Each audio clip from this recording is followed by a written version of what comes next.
Good morning, everybody. Thank you all for being here. I would like to call the meeting to order at 9:35 a.m. I ask that as a courtesy to all that you ensure that you have silenced your cell phones. Also, I would like to remind the directors to turn their microphones on each time to help with the audio and video recordings. For the record, I'll note that the public meeting notice was properly posted as required by law, and the notice of this board meeting was provided to each of the directors. The following directors indicated they would not be here today: Tom Abraham, Gary Boren, Mike Kahn, Austin Ruiz, Jared Smith, and Ford Taylor. We've now reached the time of the meeting where we have set some time to hear from you, the general public. Those interested in providing comments by filling out one of the cards available at the receptionist desk will be called to approach the podium to make their comments. And at this time, we would like to ask Joanna Freebell to come up. You will have 3 minutes to speak.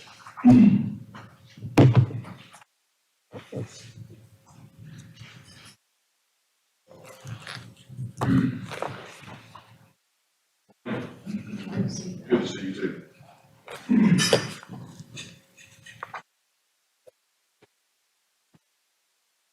Good morning. My name is Joanna Freebel, and I'd like to start by saying that there is a pervasive willingness to believe that this green agenda will not damage our environment. In reality, the act of covering almost 2 million acres of Texas land with wind, solar, and battery industrial complexes in the next 4 to 5 short years will almost certainly have consequences. Our Texas governments are concerned about losing 2.2 million acres to population expansion by 2050, but have not considered the land loss to the green agenda in the next few years. So now you know. These consequences will affect the rivers you have sworn to protect, and they are our most precious assets, as is our water and our land. From surface water to groundwater to the land itself, the likelihood of contamination on a grand scale is all but certain. Remember, Superfund sites on steroids. This headlong rush without careful consideration for our future could be devastating to Texas. The level of risk is too high. SB 290 by Senators Perry and Birdwell has given TCEQ and the river authorities a mandate to study the installation, operation, and decommissioning of these facilities. We ask that you be an active participant in these meetings and include the public and our perspective. Understand the significance of this undertaking and don't leave it up to a knee-jerk reaction and waiting until the unthinkable happens and then taking action, as so often happens with bureaucracy. It's time to get ahead of the situation.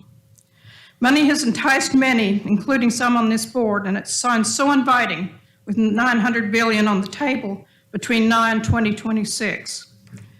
There certainly seems to be enough to go around, but it's the taxpayers' money, remember. Our children and our grandchildren will pay for our mistakes today and pay for the cleanup and subsidies in perpetuity if we don't act immediately. Excuse me. This has happened before. Please don't let it happen again. We ask that you champion our waters, even if they should mean swimming upstream with this green agenda. You have the power to do so. You have the power to consider regulations, and you have the power to fight for our clean rivers. Thank you. Thank you. I have a handout for you. Okay.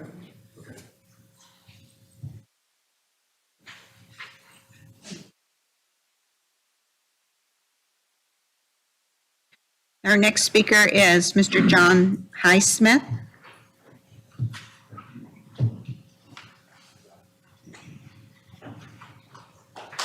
Thank you. Thank you. Thanks for your remarks. Good morning, I'm John Highsmith. 1 second, if you don't mind. Let her finish passing out, and then we'll start. Thank you.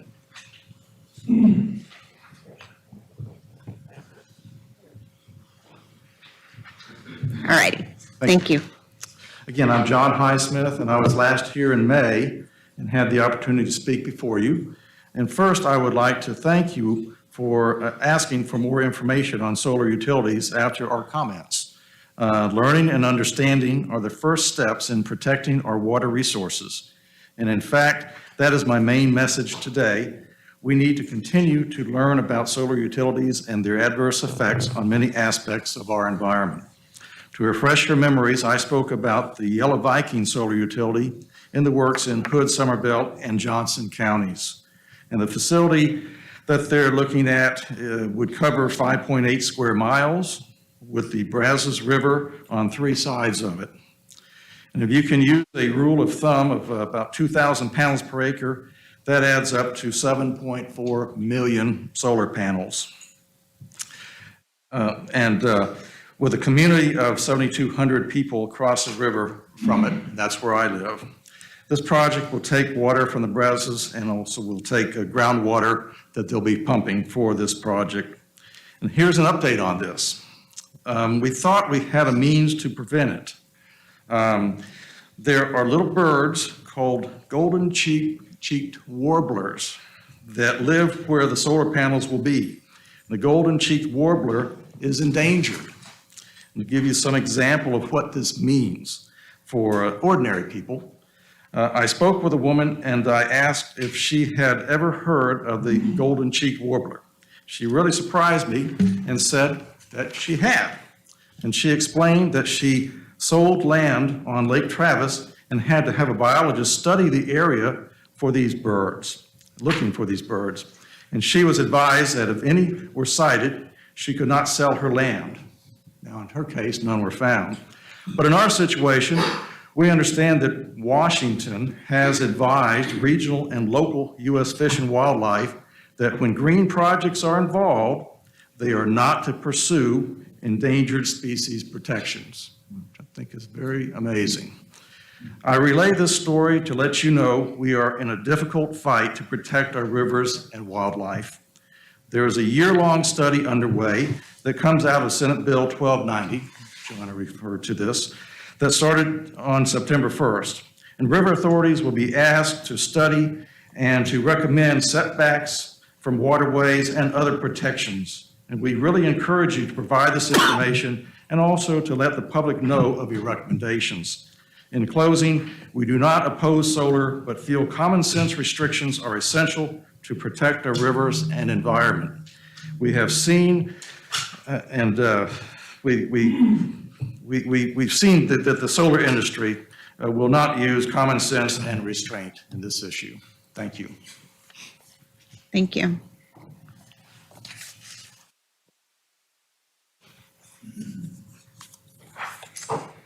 Those were the only 2 public comment cards. Is there anyone else? All right, seeing that no one else wishes to speak, we'll move forward onto the agenda. Good morning. We appreciate your comments. We appreciate you coming to our meeting this morning. For those of you that are watching on YouTube, we appreciate you tuning in this morning and following along. I have just one brief presentation to give. Last week, we buried one of our own.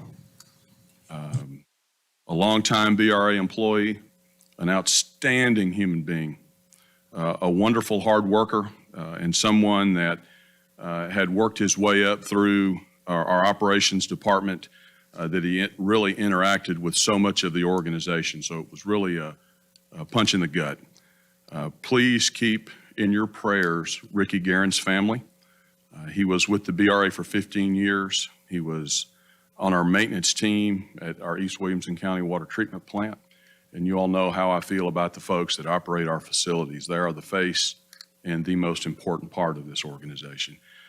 The funeral, those of us that knew Ricky, we really got to see a different side of Ricky. We got to see a 60-year-old man and learn about how he interacted with his grandkids and his children. And it was just really, it just really drove home the point of what we knew about Ricky, and that was he was here to serve.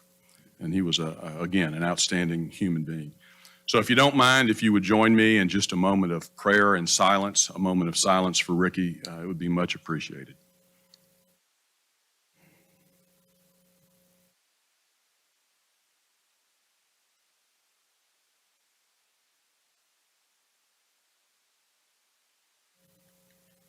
Thank you. Presiding officer, I'll turn it back over to you. Awesome. Thank you, David. Agenda item number 2, report and possible discussion on the external audit plan fiscal year 2023 by David Thompson, Chief Financial Officer. David. Good morning, everyone. This is the pre-audit for FY23 financial statements, which ended August 31st, 2023. We're in our 5th year with Baker Tilly. We did have a admin and audit committee meeting prior to this meeting, chaired by Director Fernandez, sorry. There were a few questions that came out of the meeting, and I think Aaron can address those. And they were like, how do you use AI or artificial intelligence? Good questions. How does IT play a role? What is the process if fraud is found? And explain the new GASB on subscriptions. So those will be addressed further by Aaron through his presentation. So at this time, I'll turn it over to Aaron to give his presentation.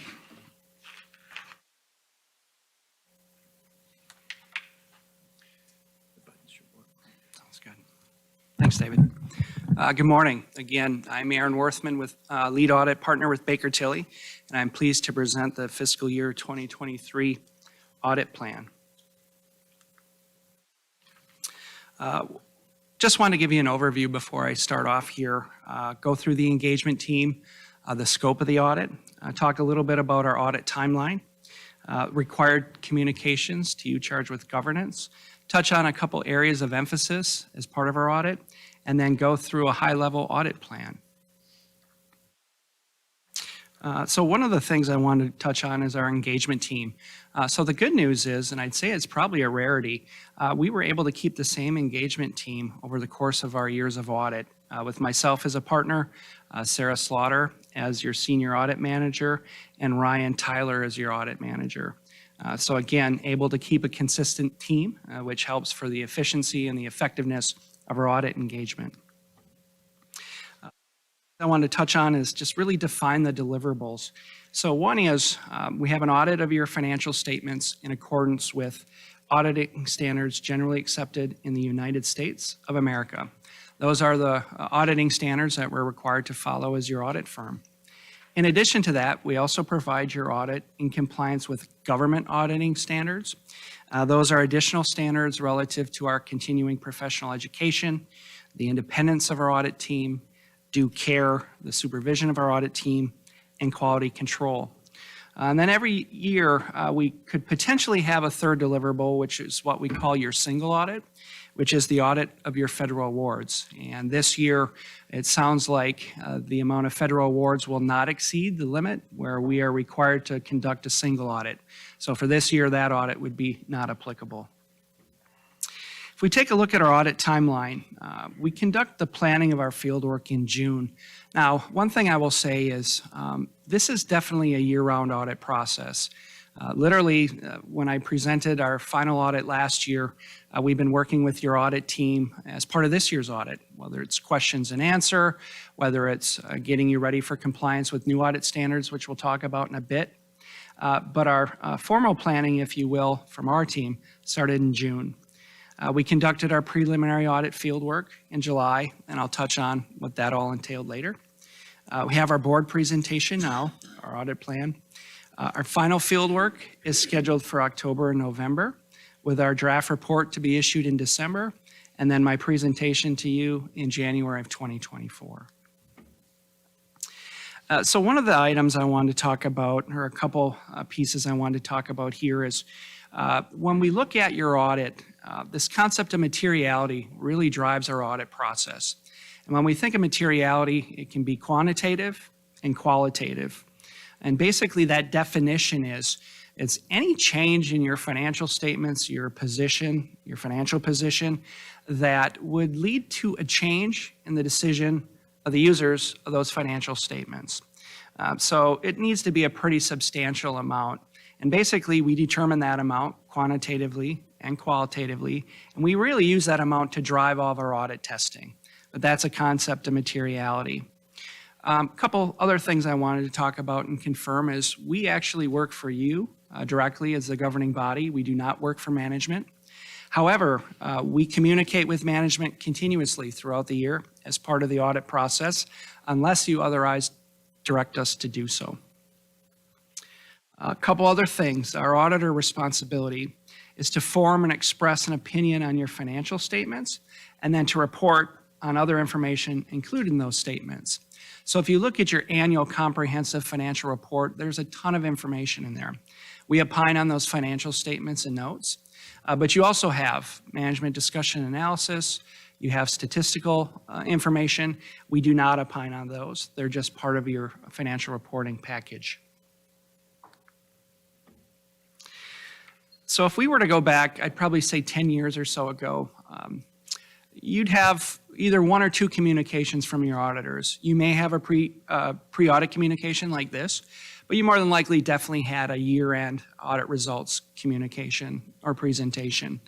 But since that time, the profession said, you know, we really need to have a two-way communication as part of the audit process. So what we're really looking for is input from you in the planning end of our audit relative to your thoughts on internal controls. Do you have any concerns? Are there any areas that you think warrant additional attention during our audit process? So there's a couple ways that can happen. One is we could have those discussions in the audit committee where those concerns were brought up, or you can definitely reach out to me individually. But another thing that we do is, and I'll talk about this in a bit, we conduct interviews throughout your organization. One of those will always be your audit committee chair. So we get input that way into our audit process. But we take all those concerns and input and we develop our audit plans around those. Another item we want to talk about are specialists. So as part of the audit, we will engage specialists. A couple that we have, one would be a certified information systems auditor as part of our audit team. They actually function as part of our audit team and they perform the information technology audit. In addition to that, we engage with an entity called Harvest, which will do the confirmation of your fair value of your investments. But those are the two specialists that we use as part of our audit. Now, when we take a look at our audit, we always identify significant risks during our planning. And the two significant risks we have are significant risks, quite frankly, that we would have as part of any audit. One would be the management override controls. So if we take a look at your financial data, one of the biggest risks you would have is management circumventing a control policy or procedure. The easiest way to do that would be to post a journal entry. So we spend a lot of time taking a look at your journal entries. You know, David had mentioned earlier, we use data analytics, we use artificial intelligence. Well, this is one of the areas we definitely use those. We'll import all this data into a computer program, if you will, and it will segregate and take a look at all your transactions and then spit out the transactions that would warrant our attention as your auditors. But that's all developed around this concept of management override controls.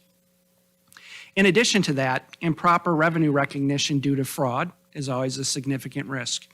Now, I will say because you're not a publicly traded entity, some of that risk can go down or be mitigated just because there isn't a huge push to manipulate earnings for stockholders and things like that, but it still is a significant risk. So we spend a lot of time taking a look at your revenues, look at the cutoff of those revenues, making sure that the revenues are posted in the proper period, things like that.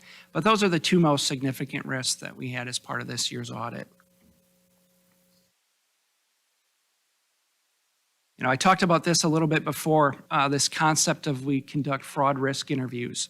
So we're actually required to reach out to various individuals throughout the organization, whether it be management, whether it be employees, whether it be operations individuals. And then also we have the required interview of your audit committee chair. But this is where, again, we'll go through and we'll ask them your thoughts on fraud risks, things to that extent.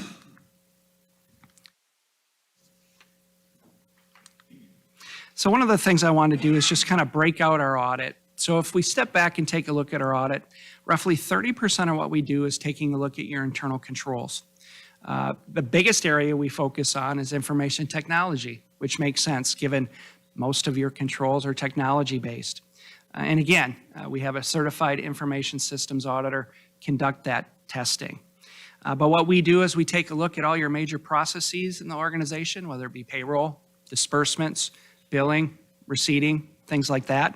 We'll document those processes and we'll identify what key controls need to be in place in those processes. We'll then test those controls for effectiveness.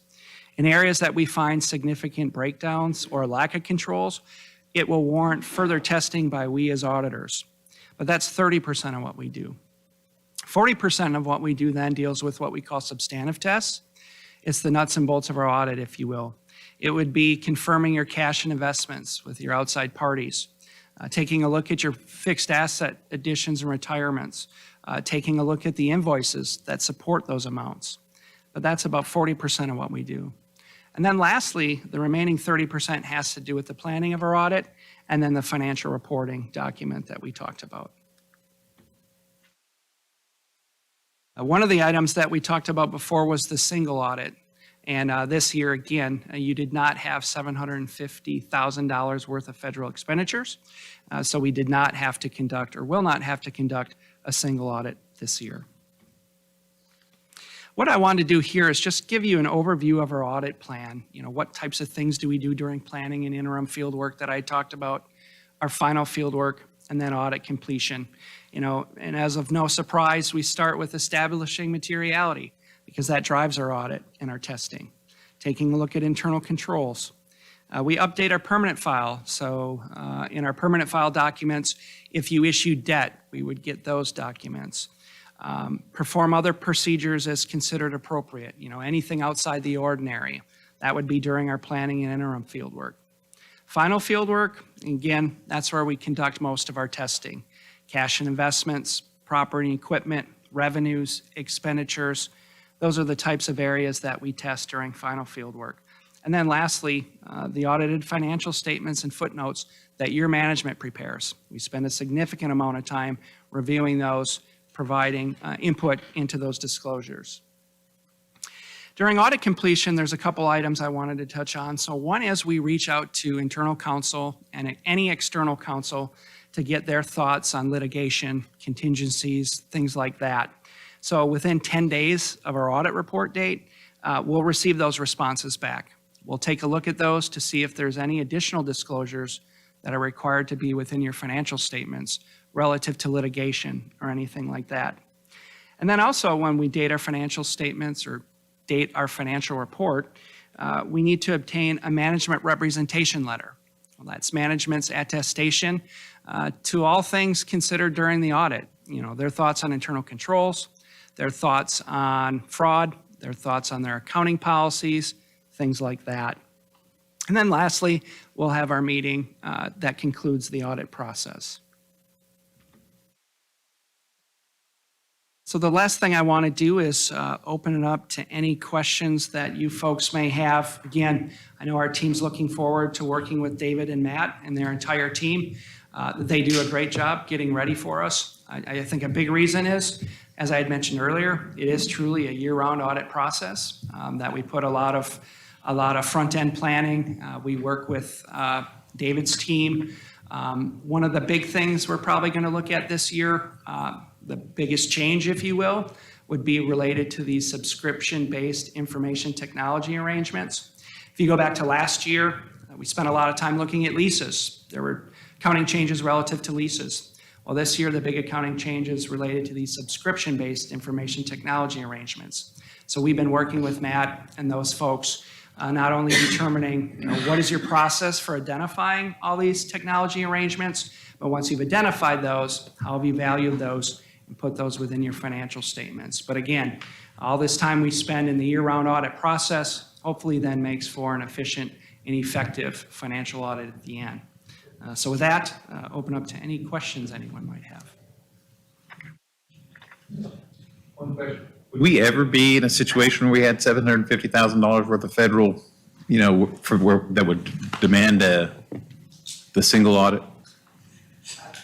I really don't, rarely do we ever have that. And I'm trying to think back, have we had a single audit? We have not had a single audit for you folks since I've been here. And prior to that, I don't remember having one either. So I would say no. I mean, most of the things we do are state. And but no, I would say no. Unless we took federal money to build Allen's Creek, or unless we took federal money to build any of the other $100+ million projects that are on the books going forward. So there is an opportunity that this would be something that a single audit would have to look at someday. That is true. I'll agree with that. But in the 8 years I've been here, no, I've not had one single audit. Good question. So I'd say that the items right now that are striking those, certainly if you had any FEMA reimbursements, that's a big item. If you had any funding relative to the Infrastructure and Investment Jobs Act or the IRA, Inflation Reduction Act, we see a lot of utilities. It's a lot of work, but they're going out and getting some of those fundings. But I'd say those are probably three of the biggest items that we're seeing that would cause folks to have a single audit. But no, since I've been here, you have not had one. All right, thank you. I don't see any other questions. We'll move on to agenda item number 3, discussion and possible action, the medical insurance by Monica Willis, Human Resource Manager. Monica.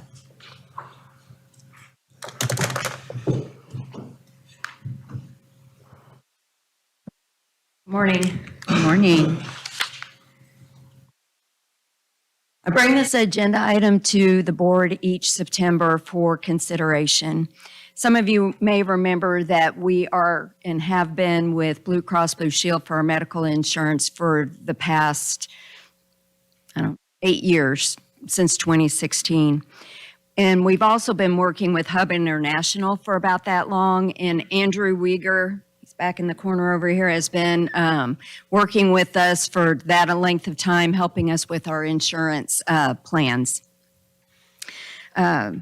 Actually, I borrowed a couple slides from Andrew for our presentation today, so I hope Andrew doesn't mind. Slide may look a little busy. The top graph provides a historical visual of our claims versus premiums. The darker bar is the average monthly claims expense, and the lighter bar is the premiums paid. And then the bottom table is the same information, but it also provides the annual loss ratio.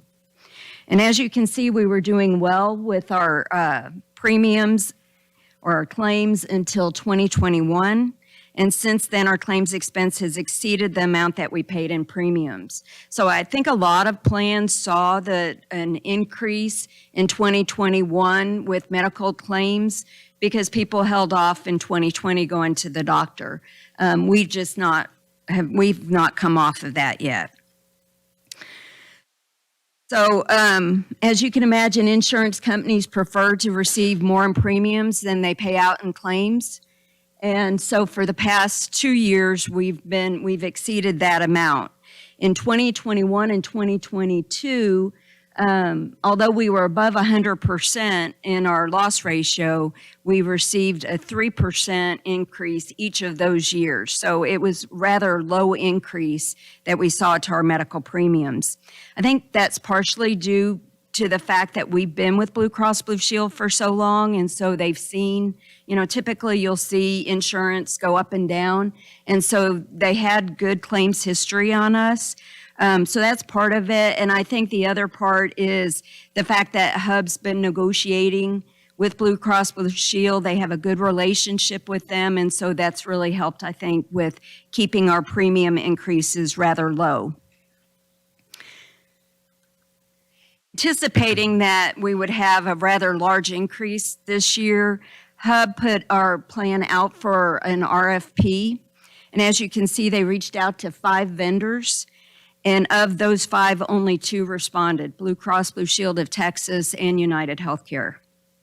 Blue Cross Blue Shield quoted the BRA a 21.5% increase in premiums for the 2024 plan year, and United Healthcare quoted about 18% increase. However, that included significant plan design changes and network provider disruption. As HUB reviewed the United Healthcare proposal, they determined that the changes would have substantial negative impact for plan participants. So they did not consider the United Healthcare proposal as a viable option for us this year. Yes, sir. Please. This was anticipated. What we're asking for from a medical provider is someone that can provide us apples to apples healthcare from the top of our basin to the bottom of our basin. Rural Texas, urban Texas, the same type of benefit at Possum Kingdom that we're offering our folks at Sugar Land. So we anticipated that we would only get 2 of the big kids that would come and bid on our insurance. It's been this way for quite a bit of time. Yeah, I think the complexity for our plan is we're not a large plan. We currently have about 237 employees on our medical plan, but we're spread out across the state. So where a lot of smaller plans can take advantage of hospital system discounts where, you know, if you have your employees go to a particular hospital system, it kind of brings the cost down. So that sometimes is a plan option that organizations can offer. But because we're spread out, we have a bunch of location in rural areas, we're not able to take advantage of those type of plan discounts. So we do have to go with the bigger plans. And truly, Blue Cross and United are our best bet for getting fairly good coverage in our rural areas.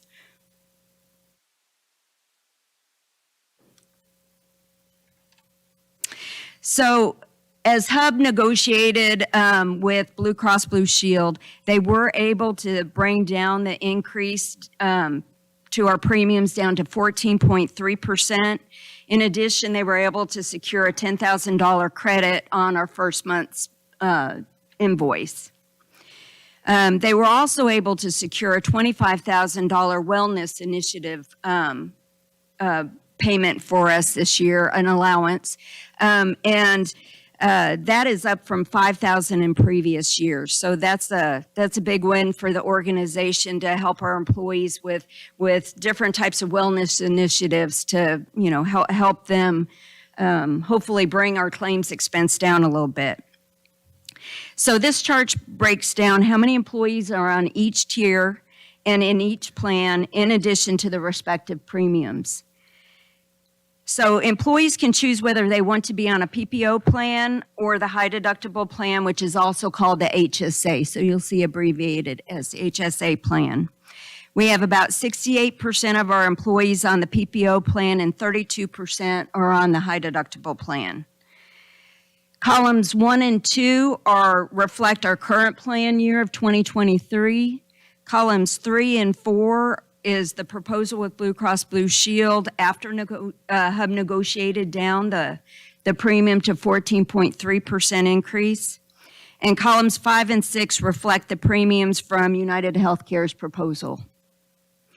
So over the last 8 years, BRA has experienced, and I say only, which still sounds terrible, only experienced a total of 22.7% increase in our medical premiums, and that includes this 14.3% increase this year. So that averages to about 2.8% per year. So although we would rather it be nothing, 2.8% isn't bad overall as an average. This is an action item for the board to authorize the general manager to execute all contracts necessary to continue the fully insured medical plan with Blue Cross Blue Shield. Are there any questions? Director Henderson. I have one question for you, Monica. I see that the rate guarantee here is for 1 year, and I know one of the things I was looking at is a 15-month policy. Did you guys look at that to reduce the rates even more, or did that come into play? To be able to be locked into a 15-month? Yeah. Andrew could probably, I don't know that we looked at it, but generally in medical, especially when we have the claims expense that we had this year and over the last couple of years. It's rather difficult to bargain and get more than a year. Yeah, I have heard that except for this year. Every year before, I have heard that. I don't know if, I just I've wanted not to heard know. that. Typically, we look at we could do that on our ancillary benefits, maybe a vision, dental, life, stuff like that. But typically, medical, I've not heard that that was going on. Interesting. So no, we did not, sorry. Okay. Good to know. Thank you. Any other questions for Monica? Seeing no questions, please read the resolution. Whereas the Brazos River Authority has maintained a relationship with Hub International since 2015 to provide benefit consulting services. Whereas the Brazos River Authority has maintained a fully insured medical plan with Blue Cross Blue Shield of Texas since January 1, 2016. Whereas Hub International issued a request for proposals for our medical plan, received 2 responses, and after analyzing both proposals, determined that it is in the best interest of the Brazos River Authority to continue the relationship with Blue Cross Blue Shield. Whereas Hub International negotiated with Blue Cross Blue Shield to reduce the premium increase down to 14.3%, which equates to approximately a $500,000 increase for the 2024 plan year, and whereas the total cost of both employer and employee medical premiums for the 2024 plan year will not exceed $4 million. Now, therefore, be it resolved that the Board of Directors of the Brazos River Authority hereby authorizes the General Manager, CEO, to enter into all agreements necessary to continue the relationship with Blue Cross Blue Shield of Texas to provide the Brazos River Authority a fully insured medical plan at the rates quoted for the 2024 plan year. You've heard the reading of the resolution. Is there a motion to adopt? A motion made by Director Crone, a second made by, I'll make a second. Please poll the board. Presiding Officer Flores, Yes? Director Huber, Yes. Director Fernandez, Yes. Director Gazy. Yes. Director Henderson, Yes. Director Jimenez, Yes. Director Crone, Yes. Director LaChance, Yes. Director Lattimore, Yes. Director Lloyd, Yes. Director Burton, Yes. Director Embro, Yes. Director Parks, Director Savage, Yes. Director Wilson. Yes. Part of my job is, Madam Chair, can I have one moment, please? Part of my job as CEO is I get to embarrass people. So Andrew, would you stand up? Andrew's with Hub. Michelle Harris is with the Brazos River Authority. Michelle, would you stand up so we can embarrass you? What these folks are working on is rocket science. And dealing with the complexities of our basin and the healthcare world as it is, they do an outstanding job of representing the BRA. Monica and her whole team, we have stuff called Fit Time. We have health fairs. We provide documents on how to eat. We really go above and beyond, her staff does, to do everything that we can to keep our employees healthy, ultimately buying down these costs, and we've just had a bad couple of years. But I really appreciate the work the two of you do to save our ratepayers money, to keep our employees healthy, and represent the BRA. So thank y'all.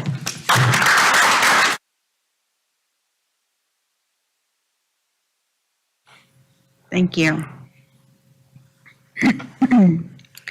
Moving on to agenda item number 4, discussion and possible action on the Bell Coryell County Regional Habitat Conservation Plan Interlock Agreement by Tiffany Malzahn, Compliance Manager. Tiffany. Yes, thank you. I'm here, we need to make an amendment to the Bell County Regional Habitat Conservation Plan Interlocal Agreement that y'all approved last year. For some of those that either don't remember or are new, Habitat Conservation Plan is a planning document that becomes an agreement with the U.S. Fish and Wildlife Service that essentially lays the ground rules for working and doing construction projects in areas with known endangered species. So this is post-listing after the species are already identified as endangered versus what we did on the freshwater mussels, which was a pre-listing agreement. But the agreements are very similar, and the main purpose of both types is regulatory certainty, so you know what you're going forward with. Why develop a plan for Bell and Coryell County? In 2021, National Cave and Karst Research Institute published a document that extended the North Williamson County Karst faunal zone into western Bell County, and then identified 2 additional faunal zones. And there are faults that connect all these different zones. So U.S. Fish and Wildlife then came out and ruled that because North Williamson County is documented to contain endangered troglodyte species, that they are going to work under the assumption that the Bell County karst zones do too. So suddenly that put all construction in Bell and southern portion of Coryell County into a whole new playing field, including our Bell House drought preparedness pipeline that we're working on. So you ask what's a karst species? And it's mainly a variety of different insect species that live solely underground. Now for this habitat conservation plan, it will also likely, once we're through, include the Georgetown and Salado salamanders, the false spike, the Brazos heel splitter, and Texas fawnfoot, some of those mussels, to try to have a plan that is all-encompassing and provides us some certainty as far as what's the level of effort when we go to permit Bell House drought preparedness pipeline, how much species work do we have to do, predetermining mitigation ratios, providing us hopefully a consistent and uniform process that we will go through with Fish and Wildlife that hopefully will cut consultation down from many months to years to weeks to a month or 2, hopefully. Oops.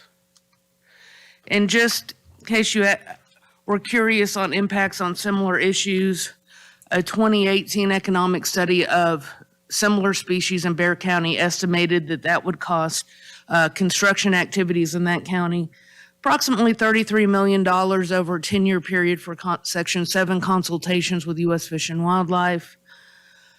Permian Highway Pipeline, which some of you may be aware of who are in the Williamson County area, because there was a lot of press about it around Dripping Springs in that central Texas area.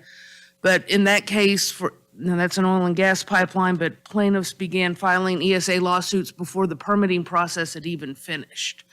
So it is something that can be used quite effectively.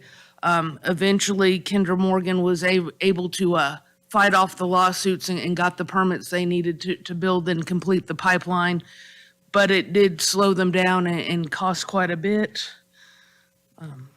And then one Mountain Valley Pipeline, this is an East Coast pipeline that had been significantly delayed through Endangered Species Act filings that went through a whole variety of cases. Some of the delays weren't necessarily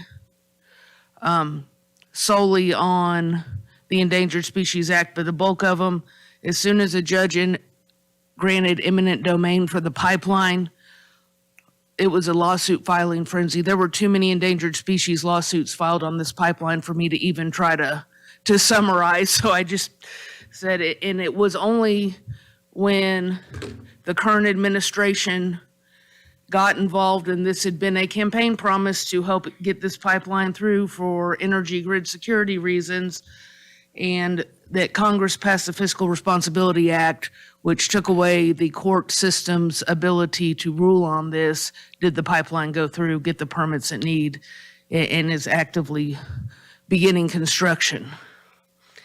But that they started it in 2014, and the Fourth Circuit Court just ruled in 2023. So some of this did cause them some significant delays. So the history of the Habitat Conservation Plan: in 2021, after U.S. Fish and Wildlife announced their intent to regulate the Bell County and Coryell County karst structures as if they contained endangered species, Bell County judge reached out and began forming a coalition of all the relevant entities that would be affected by this in both counties, including BRA. In November of last year, you approved an interlocal agreement for us to enter and officially become a part of the coalition with a spending amount of $31,250. This was before a consultant was hired and we really knew what it was going to cost to develop the HCP, so this was an estimate. Now that that consultant has been hired, the estimate's a little bit higher, so that's why I'm back asking for approval of the amendment. The consultant was selected in 2022, drafted and submitted a U.S. Fish and Wildlife Conservation grant, which was approved, and that's $1 million 70/30 grant. So the money we'll be contributing goes towards our portion of the local match for that grant. Here are all the other participants in the program, a lot of the underwater conservation districts, and most of the municipalities in Bell and Coryell County. Phases, grant and application and hiring the consultant, that's complete. We are working phase 2 and phase 3 should be completed by the end of 2024. And then 4, 5, and 6 will come a little bit later. And so we were off by approximately $10,000 when we made the initial estimate for what phase 2 and 3 would cost. So it's too early to estimate for 4, 5, and 6, and right now this interlocal amendment only commits BRA through phase 3. We will have to come back again in another year if we choose to continue on in the next process. Any questions? Tiffany, the other groups involved, how are they contributing financially? The exact same way we are. There's a tiered structure that has the counties and us in tier 1, and then the cities have tier 2 and tier 3, so they're contributing a little bit less, but everyone is contributing financially roughly equivalent amounts. Thank you. Any questions for Tiffany? All right, seeing no questions, please read the resolution. Be it resolved that the Board of Directors of the Brazos River Authority hereby authorizes the General Manager, CEO, to execute an amendment with Bell County and other local governmental entities for the development of the Regional Habitat Conservation Plan in Bell and Coryell counties.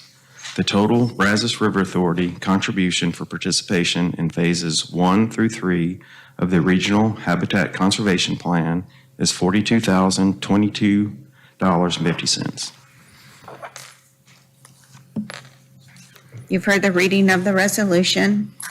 Is there a motion to adopt? Yes, so Motion moved. made by Henderson, a second made by Director Wilson. Please poll the board. Presiding Officer Flores, Yes. Director Huber, Yes. Director Fernandez, Yes. Director Casey, Yes. Director Henderson, Yes. Director Jimenez, Yes. Director Crum, Yes. Director LaChance, Yes. Director Lattimore, Yes. Director Lloyd, Yes. Director Luton, Yes. Director Embro, Yes. Director Savage, Yes. Director Wilson. Yes. Agenda item number 5, discussion and possible action on Temple Belton WWTP Aeration Improvement Project Equipment Purchase Contract by Brad Brunette, Central and Lower Basin Regional Manager. Good morning. Good morning, everyone. This is an action item. We're seeking approval to purchase some piping and associated components for our aeration project at the Temple Belton wastewater treatment plant that we operate for the cities of Temple and Belton there. So we operate, again, that plant for both the cities of Temple and Belton. It's a 10 million gallon per day plant. It's a cost reimbursable operations agreement, so those cities pay for 100% of the costs that it costs us to operate there. We coordinate our budget with the cities at the beginning of every fiscal year and reach agreement with them on what the budget's going to be and the different capital work that we're going to undertake. And here over the last 6 years or so, we've been working with the cities to enhance our aeration efficiency at that plant. The ammonia loadings at the plant have begun to exceed the plant's design capacity over the last 5 to 10 years, making it more challenging for us to be able to treat the wastewater. And so we've needed to come up with a way to add more air there. So wastewater plants are basically, they're biological processes where they need air for the microorganisms to do their work. And so the original design at this facility used what was called fixed rotating disc aerators, and I'll show you a picture of those here in a moment. But those aerators and that technology has become dated, and it's not very efficient. It's also difficult and costly to maintain it. So again, we began working with the cities about 6 years ago on some improvements that would use some newer technology. And so it's a multi-year plan. Early phases of that plan have been successful. And so the current phase of the project will consist of installation of some additional equipment that's similar to what we've added over the last several years.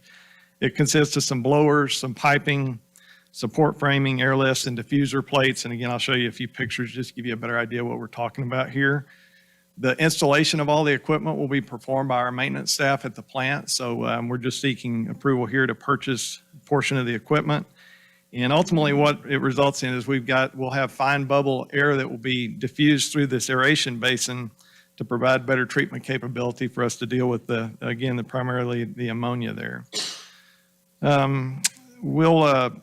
The plant right now is nearing its capacity, and so there's a phase 2 expansion that's going to be coming up in the next few years, but this project with the aeration will be consistent with that phase 2 expansion and will keep us operating well until we get the plant expanded here over the next few years. So we went out for bids on this equipment here not too long ago, and the bids were for airlifts, piping, connections, and some brackets that we need.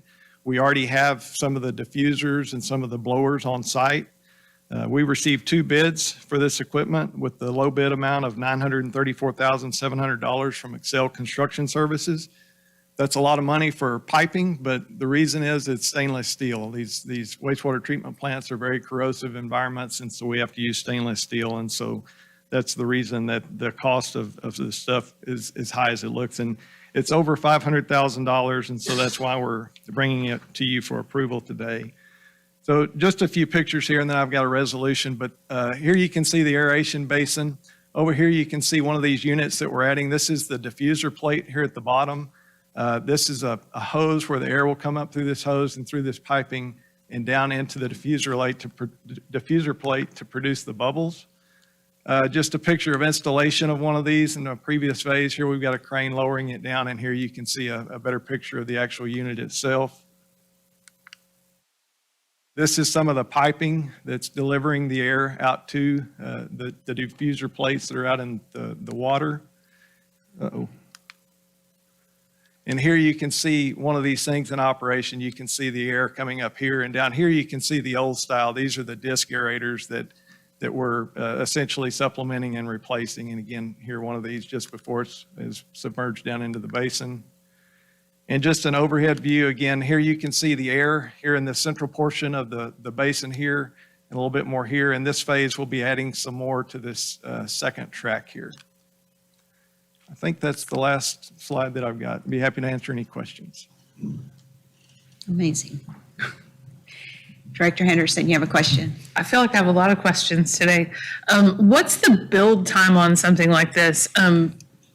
How long will it take them to get that fully installed? I'm guessing once we get all the equipment there on site, probably 2 or 3 weeks. And it's not a long process. Good to know. That's my only question. Yes. Why is the ammonia load increasing? That's a good question, and the main reason there is the plant. It's a 10 MGD plant, and so hydraulically the plant is still below 10 MGD in terms of the flow levels.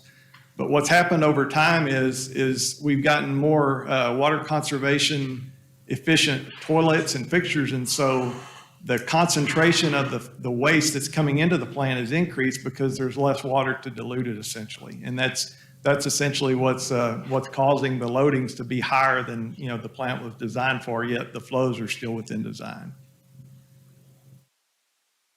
Has a cost. Mike.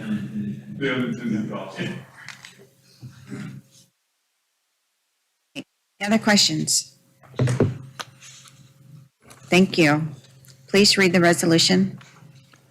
Be it resolved that the Board of Directors of the Brazos River Authority hereby authorizes the General Manager, CEO, to execute a contract with Excel Construction Services, LLC, to purchase equipment and materials required for the Temple Belton Wastewater Treatment Plant Aeration Improvement Project for an amount not to exceed $934,700. You've heard the reading of the resolution. Motion's made by Director Henderson and second by Director Savage. Please poll the board. Presiding Officer Flores, Yes. Director Huber, Yes. Director Fernandez, Yes. Director Giese. Yes. Director Henderson, Yes. Director Jimenez, Yes. Director Crone, Yes. Director LaChance, Yes. Director Lattimore, Yes. Director Lloyd, Yes. Director Luton, Yes. Director Embro, Yes. Director Savage, Yes. Director Wilson. Yes. Agenda item number 6, discussion and possible action on Sterling C. Robertson Dam inspection contract by Blake Kettler, Technical Services Manager. Blake. Good morning. Thank you, Madam Chair, members of the board. So with this agenda item, I'll be requesting authorization to move forward with the contract to perform inspection services there at Sterling C. Robertson Dam located at Lake Limestone. As you may recall, we pursued similar requests here over the last couple meetings, one being at PK and one being at Granbury. This initiative is covered under goals, objectives, and strategies to be within the strategic plan.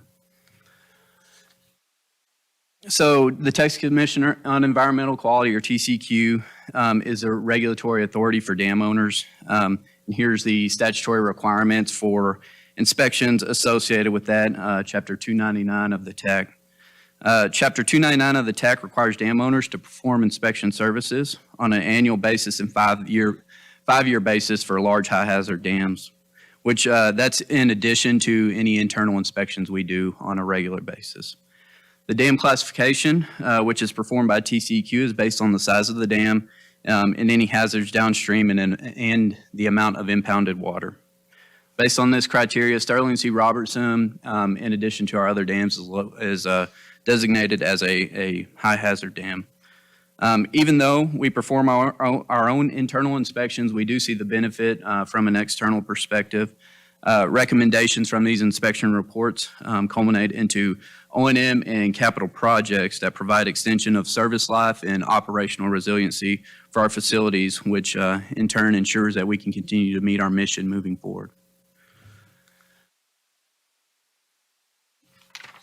So previously, BRA procured these services separately on a year-to-year basis through separate solicitations and contracts, which is a very time-consuming process. While it was effective, the continued rise in inflation has proven difficult to procure these services under certain contracting mechanisms previously utilized due to purchasing limits. With that in mind, BRA is pursuing combining these efforts into one contract. So this request for proposals and the contract will be for 4 annual inspections and 1 5-year inspection.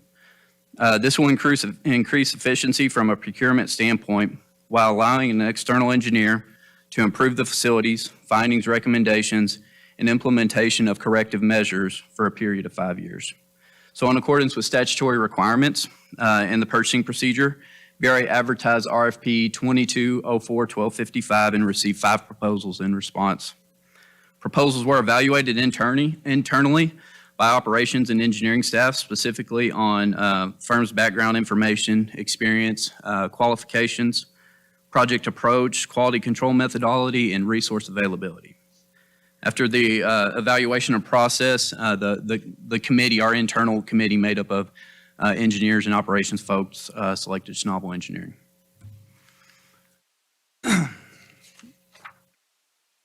So the services that will be covered within the scope include annual inspections in 23, 24, 26, and 27, and a 5-year inspection in 25. This looks very similar to the way that it's structured there for Day Cordova Bend Dam. Just by coincidence, they're on the same rotation schedule of when the annual and 5 years do. During this inspection, the engineer will perform a records review of BRA's dam operations, maintenance, and internal inspections during the annual inspections. They will review our O&M plan for the facility to verify how the facility is operated. An example of this could be gate sequencing. They will perform a visual inspection of the facility components and draft a dam maintenance inspection report that will be reviewed internally. We provide comments and then finalize it from there. So we take any recommendations, any of that stuff that's received in that annual plan, and we incorporate it into our O&M plan or our capital improvement plan. For the 5-year inspection in 2025, the engineer will review records, which at a minimum entails reports and supporting documents such as prior inspection reports, the emergency action plan for the facility, other assessments done, and any instrumentation data. The engineer will conduct a detailed site inspection with emphasis on all necessary disciplines, and then perform a precision survey of the facility and a downstream range line survey to look at if there's any movement in the facility. And then we draft a dam inspection report and survey reports, and those are reviewed internally for comment. Once those are finalized, they are forwarded to the Texas Commission on Environmental Quality for their input. So as you can see here, here's the proposed fee associated with performing the inspection survey services for 5 years. Task 1, 2, 4, and 5 are for the annual maintenance inspections, and task 3 is for the 5-year. The total not to exceed is $1,009,425. The fees associated with this work have been evaluated internally and believed to be reasonable based on the level of effort to perform. The contemplated services are within our approved budget, and any future amounts would be budgeted within our O&M plan. At this point, I'll take any questions if there are any. Otherwise, I have a resolution for consideration. Director Henderson.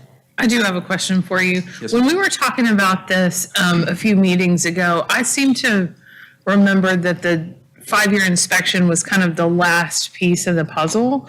And so you would have to do the 4 annuals before that and then end with the big report. Here, it seems like it's kind of in the middle. Is there a reason we did it this way as opposed to ending with that 5-year report to go to the next contract? It's based on the frequency set by the Texas Commission on Environmental Quality. So whenever you provided your last 5-year inspection report, you're required to do 4 annual reports in between. Then here's just how it's lining up year-wise. It's not necessarily that you do the 4 annuals in the 5 years. It's just in between each 5-year, you do the 4 annual inspections. So it's just a timing issue here of why it looks a little different. Maybe the 4 annuals and then 1 5. It's just the timing of it when we need to get a report to TCQ. So would it be better for us to do the first one of these for task 1, 2, and 3, and then come back and have another contract in 25 to start the annuals, and then we would end with that 5-year contract? We can do that. We're looking at it more from an efficiency standpoint. There's time associated with putting out these requests for proposals, scope development, all that type stuff. And we do see the significance of securing an external consultant to look at our facilities for a period of 5 years. They kind of develop a relationship with it, understand what we have out there, areas of concern, and things that we can continue to monitor and try to help mitigate. So we can set it that way. We were trying to get away from having to do a separate solicitation every single year or for just a few years, try to knock it out in a chunk of 5 years and then come back and go through kind of the same process 5 years from now. Does that answer your question or provide? No, not at all.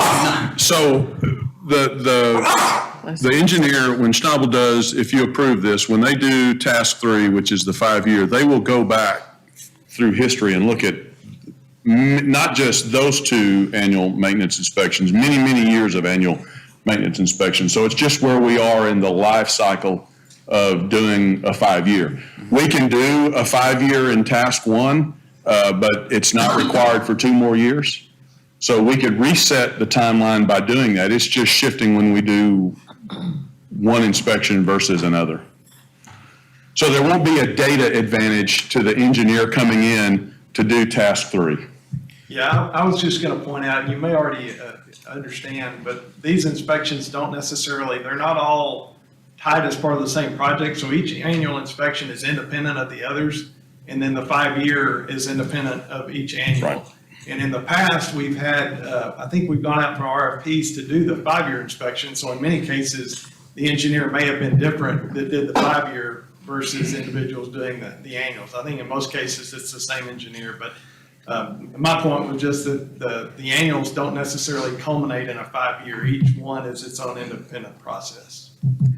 Okay, that's what I was looking for. I thought it did culminate in a 5-year. And so, okay, this makes more sense to me. Okay, sorry for any confusion. Thank you guys for. Director LaChance has a question.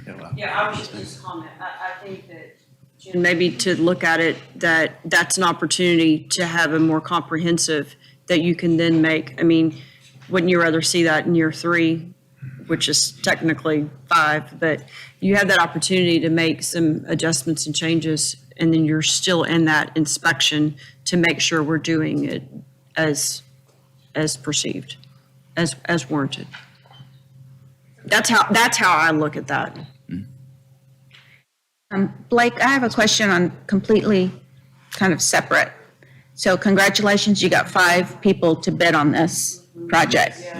Yeah, and we've talked about, trying to promote more and get more people out to bid. So back to my question that I asked several meetings back. So what have we done to contact the people who didn't get the bid to still maintain that relationship so they can continue to reach out and look to the BRA for future projects? So what communication has happened? So we've, in the recent GM update that we provided last week, I provided a breakdown of what we do as far as debriefing and things like that associated with solicitations. What we're doing moving forward is, so once we go through and we shortlist or make a selection, we provide a letter to them letting them know, hey, we've made a selection here. We're not going to turn you loose yet. Let us work through scope and fee, because if we can't come to terms on scope and fee with firm A, we'll be moving to firm B.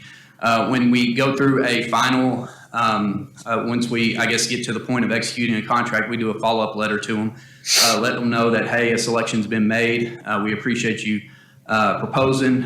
If you would like a debrief, please let us know. We don't usually do debriefs across the board. One, it's a very time-consuming process, and being strapped internally with resources and the number of solicitations we put out, that could be an entire position, if not multiple positions, working through debriefs. So, once if there is a debrief requested, we're more than willing to sit down with any firm that makes a request based off that letter received.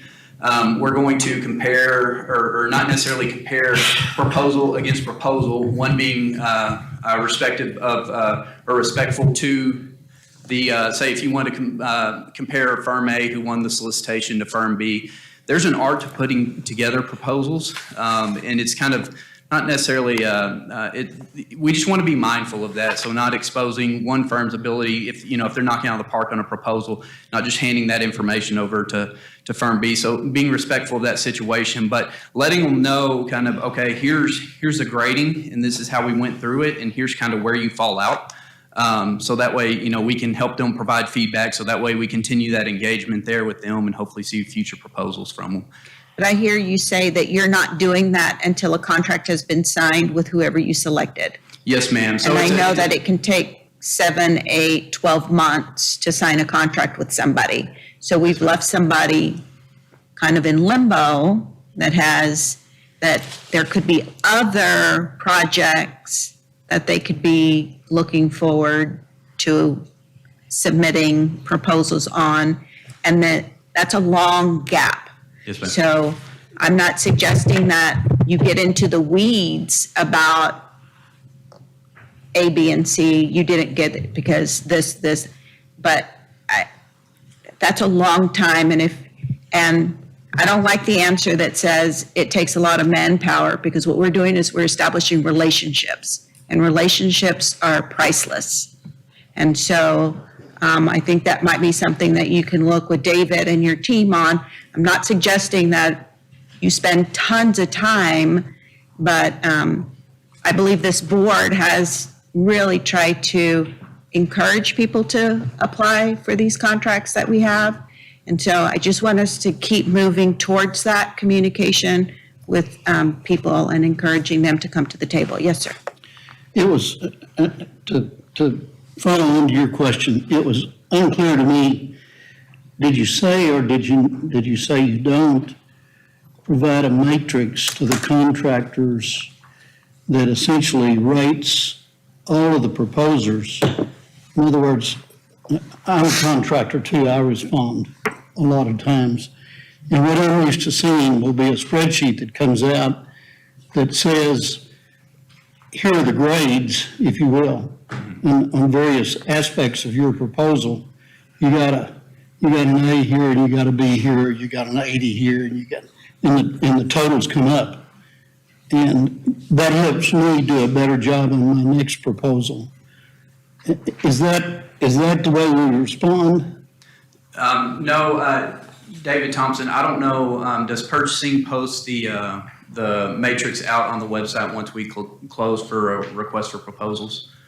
Is that listed as part of the solicitation? If once we finalize the transactions and contracts. Okay, so yes, that is posted out there. The letter, there's two letters. One, when the solicitation closes, hey, we've made a selection, don't run away yet. Let us try to work through scope and fee. And then we hit them again with the letter afterwards. You were either, well, I guess if we execute a contract, we don't need to send them a letter. But the ones who we didn't execute a contract with, thank you for proposing. We've made a selection, executed contract. If you'd like to be debriefed on any of that, follow up with us. So there's two letters there, but the actual matrix is posted out on our website. I don't want to belabor the point, but I want to go on record along with the chair. It is unsatisfactory to me to hear you say that we can't afford to respond to these contractors. It's not uncommon for my firm to spend $25,000 to $50,000 in response to a request for proposals. And for somebody like the DRA to not respond is unconscionable. And I will tell you that we do not bid again if we don't get a response. Okay, point taken. If I sound upset, write it down. Okay, well, point's taken, and we'll look at doing that from now. And it just, if we want to encourage bidders, we're going to have to get better about that. Yes, sir. Thank you, and Director Savage.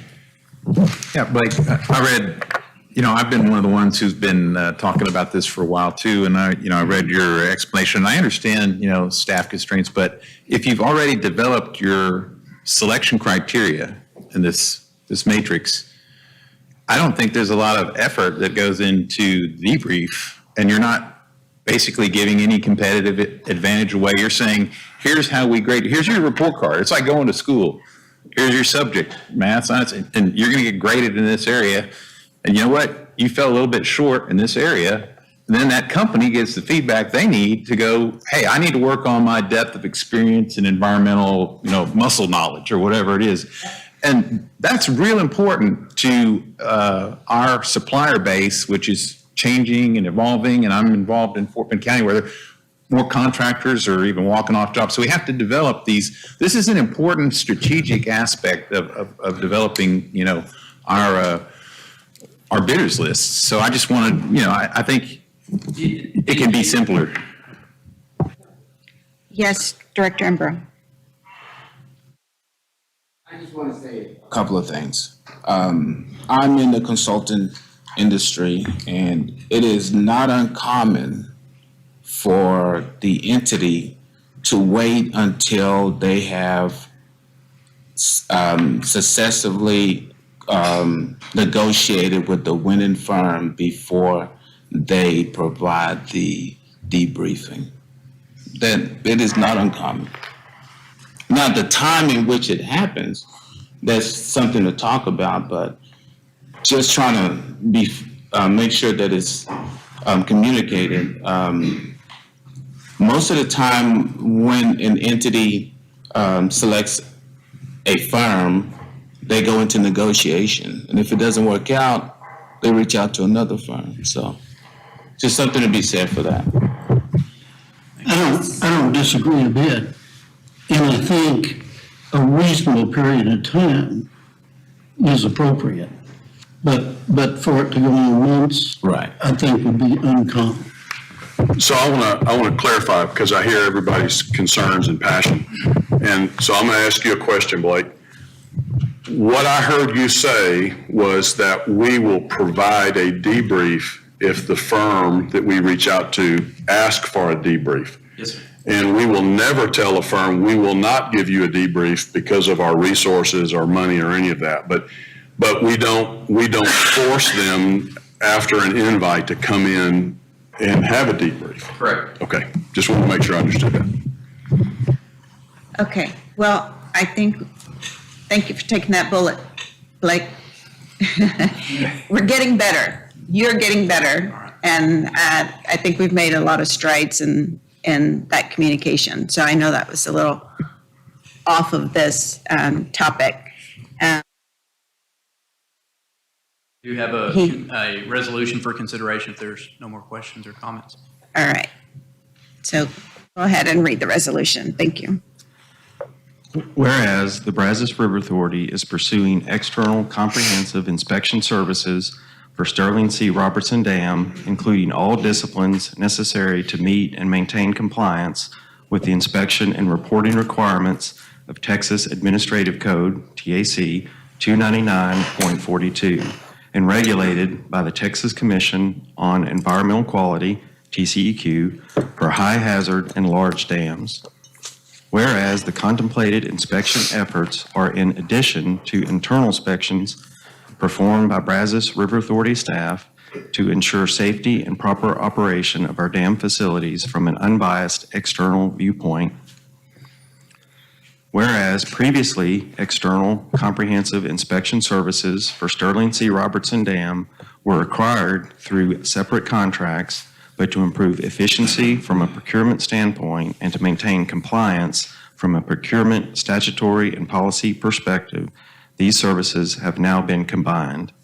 Now, therefore, be it resolved that the Board of Directors of the Brazos River Authority hereby authorizes the General Manager CEO to negotiate and execute a contract with Schnabel Engineering LLC for engineering services required to complete the annual inspections and 5-year inspection in a 5-year term for Sterling C. Robertson Dam for an amount not to exceed $1,009,425.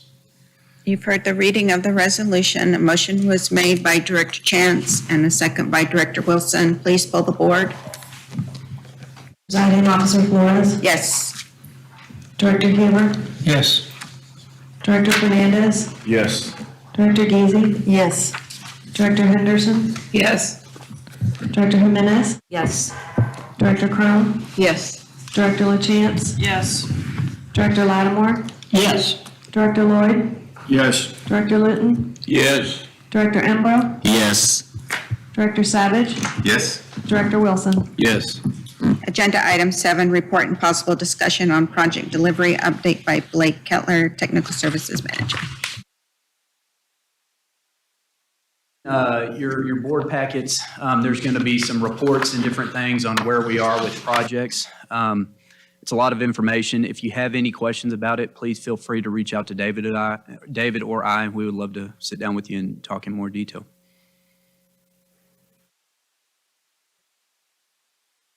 Yes, ma'am. Oh, no, it was just providing for your board packets.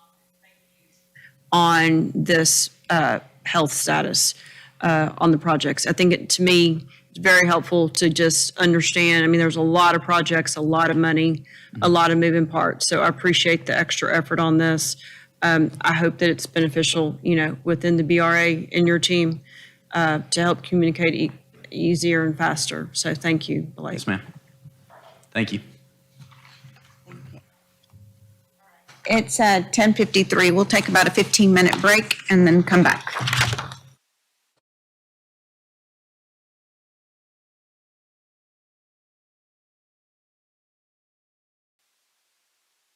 We will be back in open session now. Item number 8, discussion and possible action on agreement with Hillco Partners by Matt Phillips, Legislative and Governmental Affairs Manager. Matt. Good morning. This is an agenda item I bring you all every 2 years in September of 2021. This is for us to renew our agreement with Hilco Partners. Hilco and BRA have had a relationship since the late 1980s. They've done our lobby work in Austin. They are one of, if not the premier lobby firm in the state of Texas, and they do an excellent job for us. So if approved, this will carry us for another 2 years through the next regular legislative session in 2025. There's no change in the agreement, and there's no change in the fee for their services. So with that, be happy to answer any questions. Otherwise, I've got a resolution. Any questions? Seeing no questions. Read the resolution, please. Be it resolved that the Board of Directors of the Brazos River Authority hereby authorizes the General Manager, CEO, to enter into an agreement with Hilco Partners for legislative consulting services for a 2-year period in an amount not to exceed $370,000. You've heard the reading of the resolution. Is there a motion to adopt? A motion made by Director Savage, a second by Director Crone. Please poll the board. Presiding Officer Flores? Yes. Director Huber? Yes. Director Fernandez? Yes. Director Geezy? Yes. Director Henderson? Yes. Director Jimenez? Yes. Director Crone? Yes. Director LaChance? Yes. Director Lattimore? Yes. Director Lloyd? Yes. Director Luton? Yes. Director Embro? Yes. Director Savage? Yes. Director Wilson? Yes. Agenda item number 9, discussion and possible action on surplus personal property by David Thompson, Chief Financial Officer. David. This is our surplus personal properties. As you probably know, state statute requires that the board approves any properties that are defective, too costly to repair, or we simply don't need. We did have a couple of vehicles out here, and in general rule, just let you know, we use 125,000 miles, over 125,000 miles or 10 years.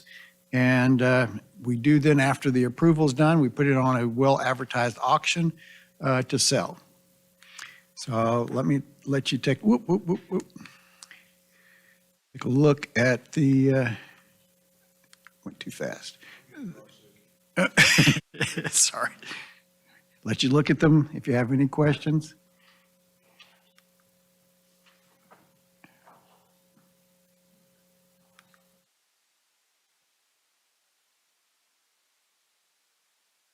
All right. Whoa, whoa, whoa, whoa, whoa. This is sensitive.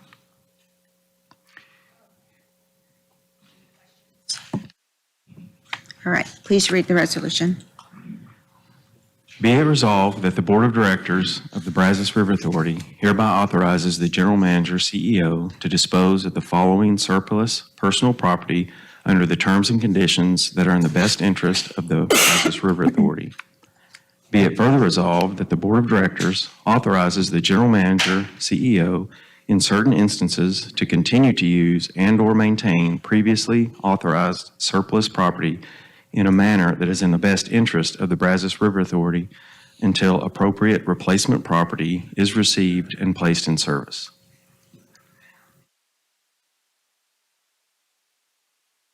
Items no longer needed or repairs not cost efficient. Quantity 1, 2006 F-350 crane truck VIN 1 Foxtrot Delta Whiskey Foxtrot 36546 Echo Bravo 42419 mileage 119,913. Liftmore crane serial number 13-7409 Whiskey 160 model number 4000X. Quantity 1, 2014 F-150 Super Cad 4x2 VIN 1 Foxtrot Tango Foxtrot X-Ray 1 Charlie Fox 5 Delta Kilo Echo 12677 mileage 148,072. Quantity 1, 2015 Chevy 2500 HD Crew Cab VIN 1 Golf Charlie 1 Kilo Uniform Echo Golf 9 Fox 541663 mileage 171,550. Lot 1, 2000 John Deere 310D 4x4 Turbo Backhoe Loader, product identification number Tango 0310 Delta Golf 801474, 747.3 hours. Lot 2, Maytag Centennial Washing Machine, serial number Charlie 221232217, model number Mike Victor Whiskey Charlie 350. Alpha Whiskey 0, color white, top load, comes with power cord and drain hose. Lot 3, Maytag washing machine, model number 3500 Alpha Alpha Echo, color white, top load, comes with power cord and drain hose. Lot 4, Whirlpool oven and stove, model number Golf Yankee 399, Lima X-Ray Uniform Sierra 03, glass top stove, stainless steel front. Lot 5, 5 bulb chandelier, brushed bronze. Lot 6, quantity 6, fluorescent shop lights. Lot 7, Friedrich AC window unit, serial number Alpha Charlie Kilo X-Ray 00166, model number Echo Sierra 12 November 33-Alpha. Lot 8, Whirlpool dishwasher, serial number Foxtrot 43068514, model number Whiskey Delta Fox 750 Sierra Alpha Yankee Mike 3, stainless steel. Lot 9, Kenmore dryer, model number 110.657-32910, color white with silver face. Lot 10, Whirlpool refrigerator, model number Echo Delta 22 Quebec X-Ray Fox Whiskey 01, color white. Lot 11, deep bottom shop sink. Lot 12, quantity 10 boxes of Pergo Global Passage wood flooring, 7 planks per box, 17.59 square feet per box. Lot 13, Scotsman Prodigy Plus Ice Machine, serial number 150-613-200-12637, model number November 0422 Alpha-1 Delta. Lot 14, Maytag Gemini oven, model number Michael Eck Romeo 6741 Bravo Alpha Bravo. Lot 15, Frigidaire AC unit, serial number Kilo 34803-812, model number Fox Tango Alpha 1233 Quebec 1, 115 volts, 60 hertz. Lot 16, Norlake refrigerator, model number November Sierra Papa Romeo 241 Whiskey-0. You've heard the reading of the resolution. Is there a motion to adopt? A motion made by Director Henderson, second by Director Crone. Please pull the board. Sorry. Presiding Officer Flores? Yes. Director Huber? Yes. Director Fernandez? Yes. Director Geezy? Yes. Director Henderson? Yes. Director Jimenez? Yes. Director Crone? Yes. Director LaChance? Yes. Director Lattimore? Yes. Director Lloyd? Yes. Director Luton? Yes. Director Embro? Yes. Director Savage? Yes. Director Wilson? Yes. Agenda item number 10, discussion and possible action on resolution authorizing the issuance and sale Brazos River Authority Water Supply System Revenue Bond Series 2023B and Brazos River Authority Water Supply System Revenue Bond Series 2023C and resolving other matters related thereto by David Thompson, Chief Financial Officer. David. Sorry for the agenda being so long here. This is our final phase with Texas Water Development Board in borrowing our money, the $46 million. The first slide really just takes a look at what happened during this year. I didn't put it in January, but January is where the board approved the application. April 6th, we got a request to file our applications. We did it on May 4th. July 25th, the Texas Water Development Board unanimously approved our application. And then on July 31st, we asked you to approve the financing agreement. It was signed in September 5th. And now we're in the phase now of issuing the bonds to Texas Water Development Board. Once that's done, the Texas Water Development Board will go out in October on their open market and purchase their bonds to help fund not only ours, but other municipalities and river authorities. And then we close on the 2nd. These are the numbers. We're still estimates for the cost issuance. The debt reserve fund went up slightly.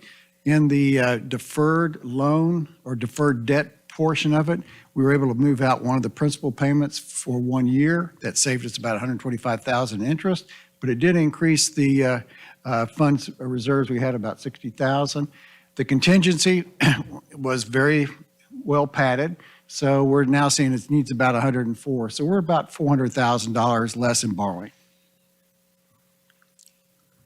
So just a reminder on PNC, just remember that we made the payment to the City of Houston back on May 2nd of 22 of last year.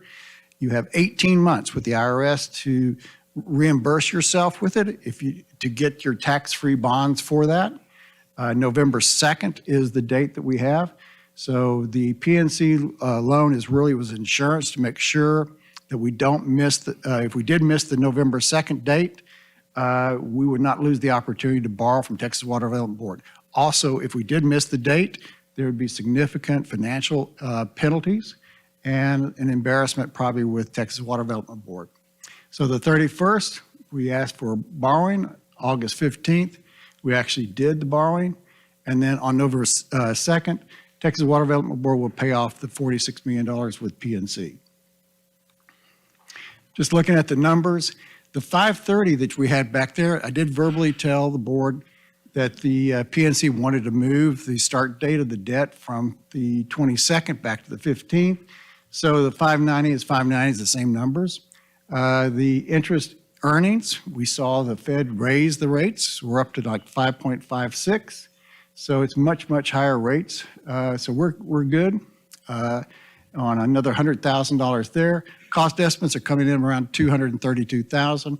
So we basically at 270 or 269 in borrowing this money.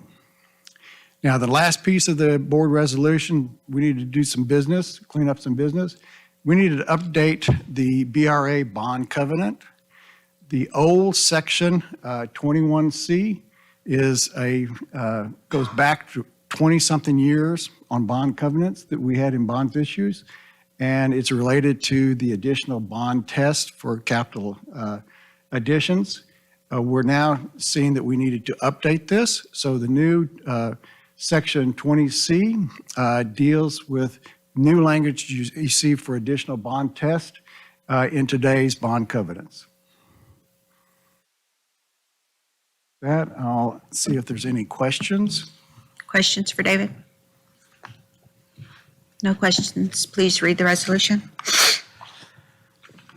Whereas Brazos River Authority, the authority, was duly created and is lawfully operating under Chapter 8502 Texas Special District Local Laws Code as amended, the Act, pursuant to and in furtherance of the purposes of Article 16, Section 59 of the Constitution of Texas, and whereas in order to facilitate the conservation and development of the surface waters of the Brazos River, the authority has heretofore established the Brazos River Water Supply System, the system comprised of various facilities of the authority, and whereas the authority heretofore pledged a subordinate lien on the revenues derived from said system to the security and payment of its water supply system revenue refunding bonds, new series 2015, the series 2015 bonds, and obligations on a parity therewith, and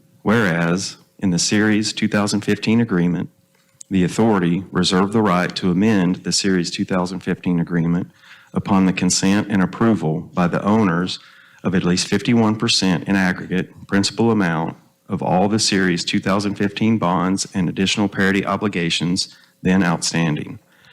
And whereas the Board of the Authority has determined it to be in the best interests of the authority to issue the hereinafter authorized bonds for the purpose of refunding the Brazos River Authority Water Supply System Revenue Bond, taxable new series 2023A, in order to effect a restructuring the authority's debt service and to append the series 2015 agreement, and whereas the bonds hereinafter authorized are to be issued and delivered pursuant to the Act, Chapter 1207 of the Texas Government Code, and other applicable laws for the purposes herein provided.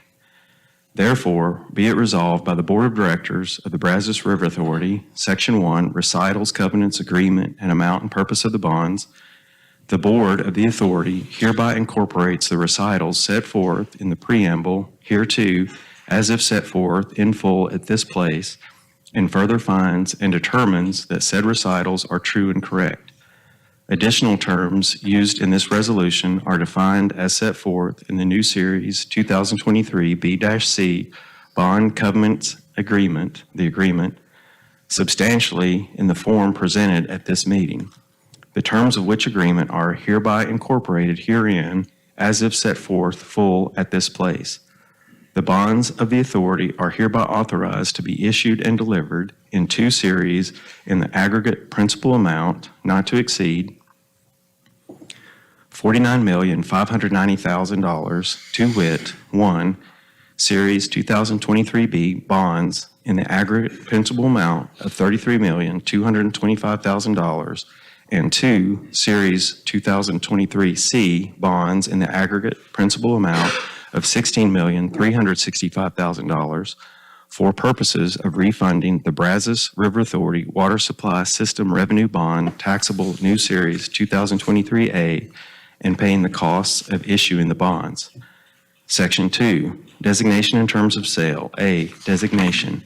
Each bond issued pursuant to this resolution shall be designated Brazos River Authority Water Supply System Revenue Bond New Series 2023B or Brazos River Authority Water Supply System Revenue Bond New Series 2023C as applicable.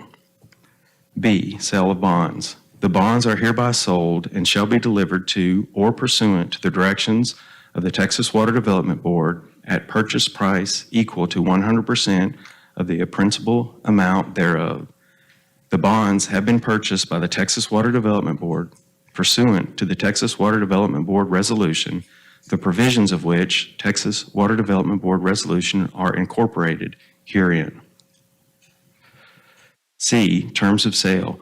Each series of bonds shall be dated as of August 15, 2023, shall be in the denomination of $5,000 or any integral multiple thereof, an authorized denomination, shall be numbered consecutively from R-1 upward, except the initial bond of each series shall be numbered T-1, shall be payable to the respective initial registered owners thereof, or to the registered assignee or assignees of the bonds, or any portion or portions thereof, in each case the registered owner, and shall mature on February 15 in each of the years and in the amounts respectively as follows.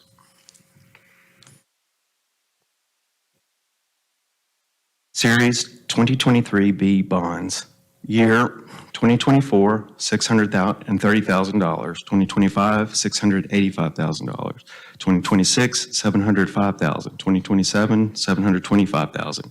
2028, $745,000. 2029, $765,000. 2030, $790,000. 2031, $810,000. 2032, $835,000. 2033, $860,000. 2034, $885,000.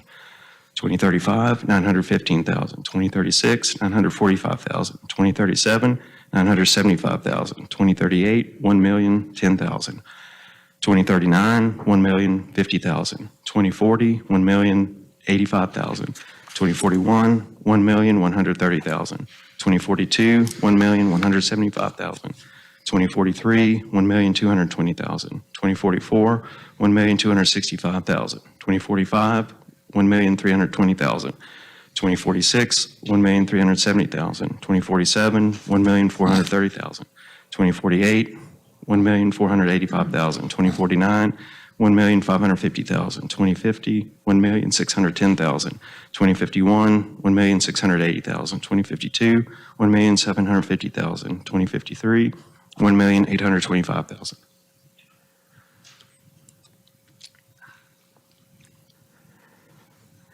Series 2023C bonds.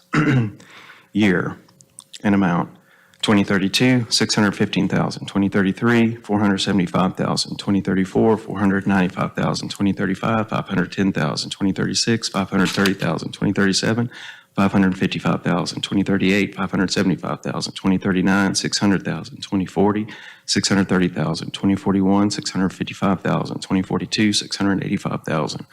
2043, $715,000. 2044, $750,000. 2045, $785,000. 2046, $820,000. 2047, $860,000. 2048, $900,000. 2049, $945,000. 2050, $990,000. 2051, $1,040,000. 2052, $1,090,000. 2053, $1,145,000.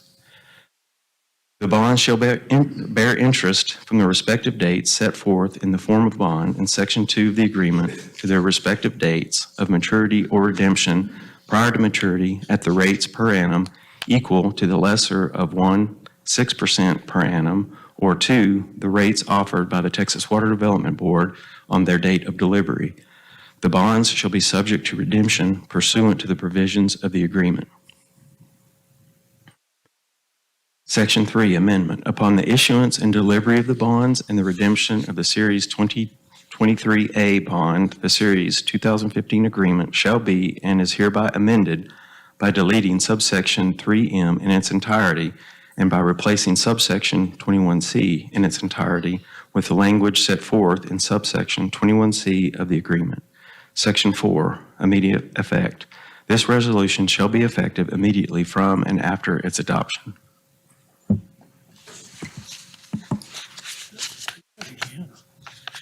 You've heard the reading of the resolution. Is there a motion to adopt? So moved. Motion made by Director Henderson and a second made by Director Wilson. Please pull the board. Presiding Officer Flores, Yes. Director Huber, Yes. Director Fernandez, Yes. Director Gazy. Yes. Director Henderson, Yes. Director Jimenez, Yes. Director Crum, Yes. Director LaChance. Yes. Director Lattimore, Yes. Director Lloyd, Yes. Director Luton, Yes. Director Embro, Yes. Director Savage, Yes. Director Wilson. Yes. Agenda item number 11, discussion and possible action on Possum Kingdom West Side Fire Volunteer Fire Department by Mike McClendon, Basin Regional Manager. Mike. Thank you, Presiding Officer Flores. I've got some good news. I have a resolution for y'all, but it's not near that long. So, the intent of this presentation is to provide you some information on the Possum Kingdom West Side Volunteer Fire Department's lease. I do have a recommended course of action for your consideration at the end of. So the Possum Kingdom West Side Volunteer Fire Department has a special purpose lease that's a little bit different than some of our lease agreements up at Possum Kingdom, but that's set to expire in January of 2024.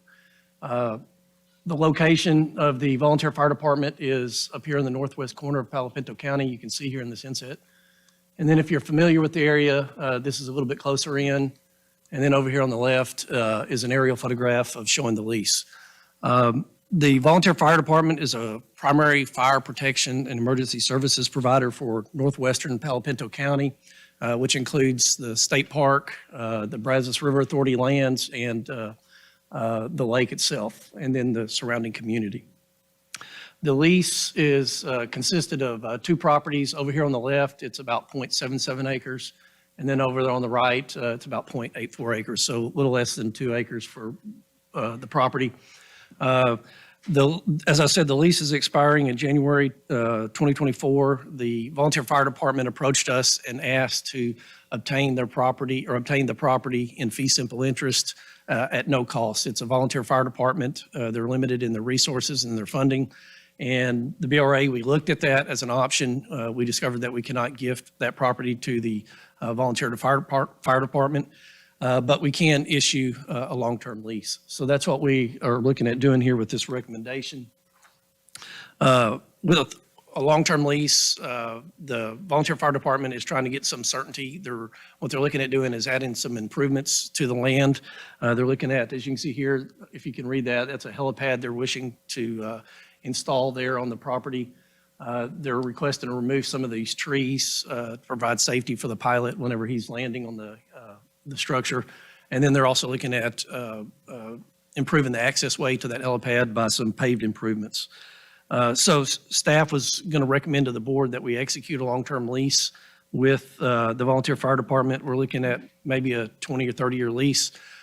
Through some of our discussions in the property management committee this morning, we're looking at possibly talking with we'll talk with the volunteer fire department, looking at a rolling lease or an evergreen lease, such that it may renew every 5 or 10 years. We need to look at the time that it'll take to amortize some of the improvements that they're installing there.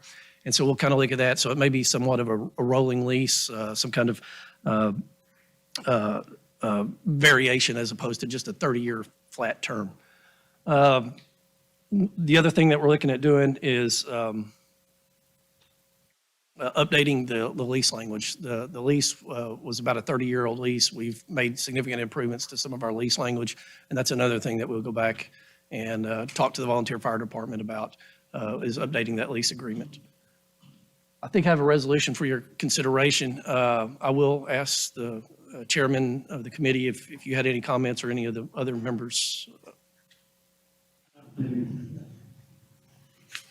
Any questions? Seeing none, please read the resolution. Whereas at its May 20, 2008 meeting, the Brazos River Authority Board of Directors directed staff to implement a moratorium at Possum Kingdom Lake until revoked by the Board of Directors, during which time the Brazos River Authority would not enter into any new lease, be it commercial, residential, or otherwise. Whereas during the period of the moratorium, upon final expiration of current leases, be they commercial, residential, or otherwise, Brazos River Authority staff was authorized to enter into one-year extensions until further action by the Board of Directors.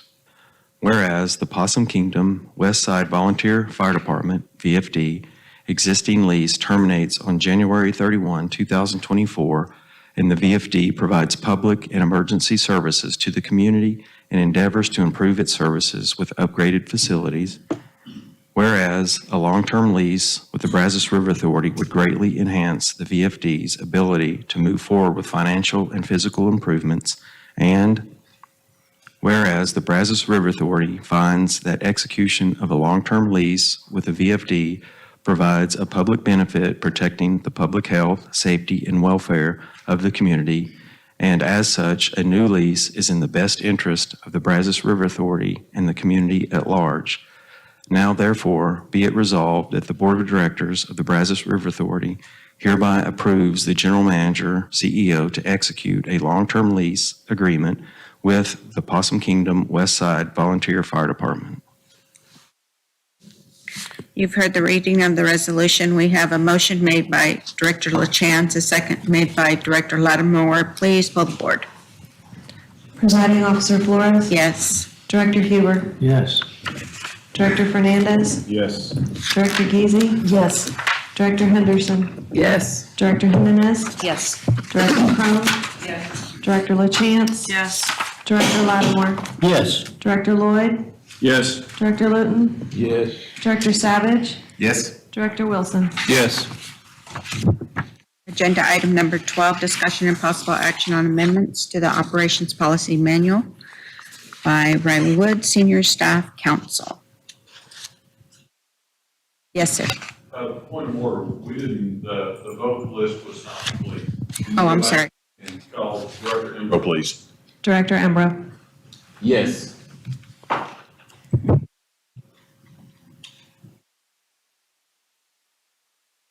Okay, good morning. We're down to our last two items. Yay. This one is a little bit lengthy, but the resolution's pretty small, and it includes a pay raise for y'all, so that'll be good. So every year we come to y'all after the legislative session. We take a look at all the bills. Matt helps us take a look at them, figure out which ones apply to BRA, and then we determine which ones are going to actually require policy updates for us. Not every bill that passes that affects BRA requires a policy update. So we go through and figure out which one of those do. And we've got about 10, I think, items to update. So I'll go through those real quick, and then I'm going to just go through sort of a brief overview, and then I'll show you the actual language where we're changing the policies. So you can go to the next slide. Okay, first one, director's fees. So fees have been set at $150 a day for a long time. I mean, as long as I've been here. So the legislature, I think, due to just changes in economic situations here in recent years, has decided to change that. So it's going from $150 instead to the legislative. What it's doing is going to the board actually voting. So you're going to see another agenda item after this one where you all will actually adopt the rate. But the board will now adopt its rate, but the maximum allowed is going to be the rate set by the Texas Ethics Commission for the legislature. And right now, I think that's at 221. So that's the first one. The next one is some language that further requires removal of directors in the event of pleading guilty to crimes or deferred adjudication, and there's I think a list that's associated with that. We'll see that in a minute. Next, a rule was adopted. It was passed by the governor, I believe, maybe in a proclamation or an executive order a while back, not allowing TikTok and similar social media type apps on phones or IT equipment of governmental entities, and that just got solidified in statute, and so we will be putting that into our policies as well. Next page. And feel free to stop me at any time if y'all have a question.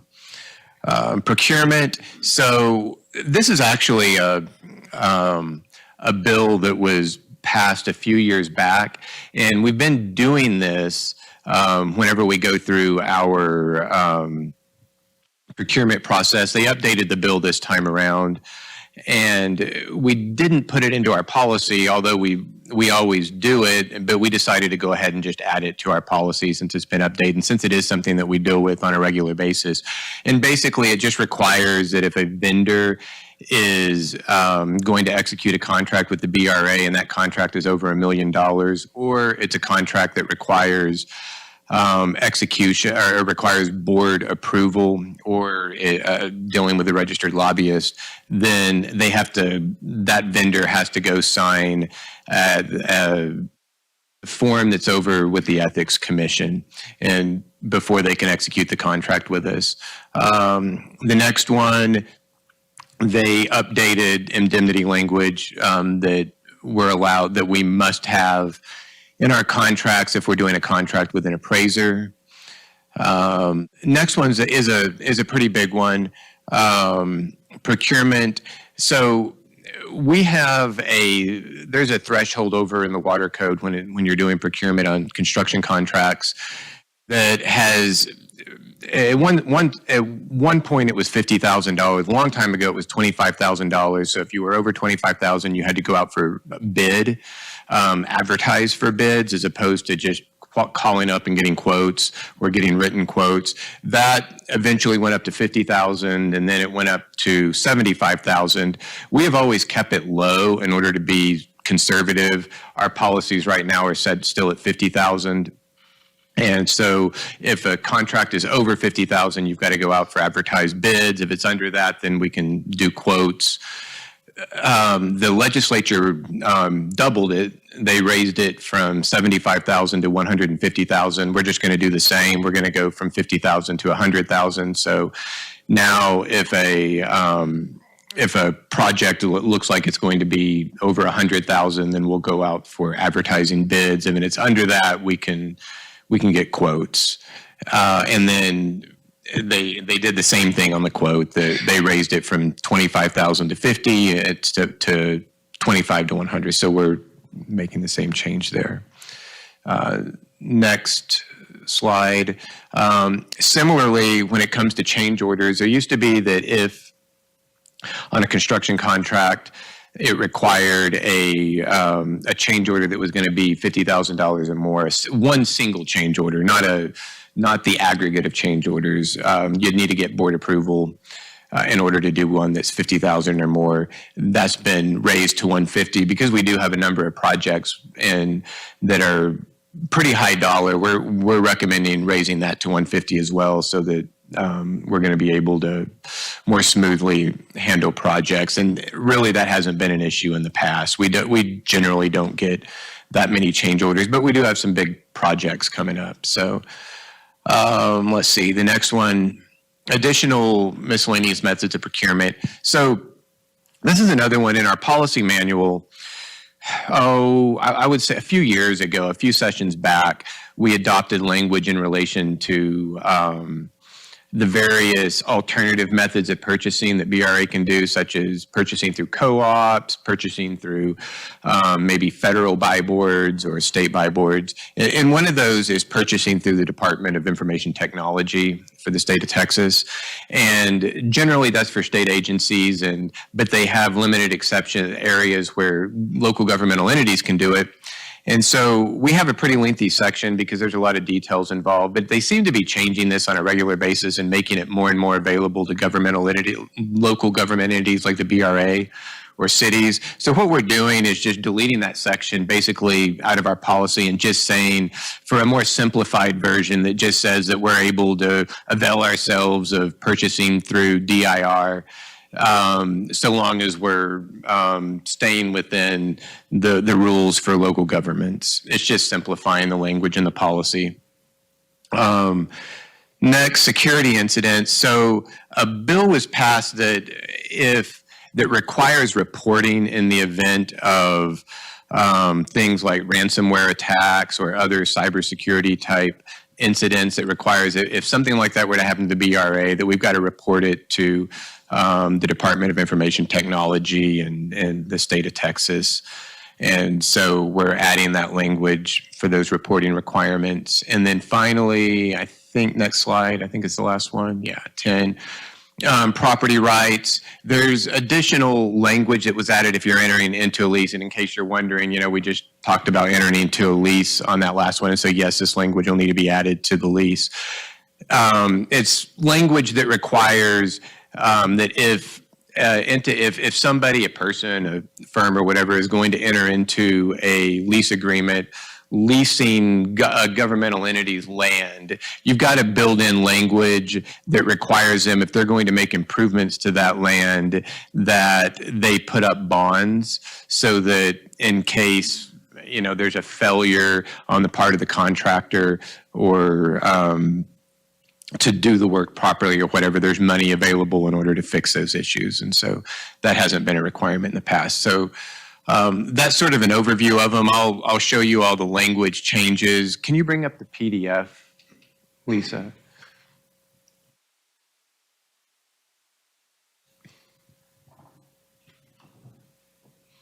Yeah, it's sort of, hopefully y'all can read that, kind of tiny.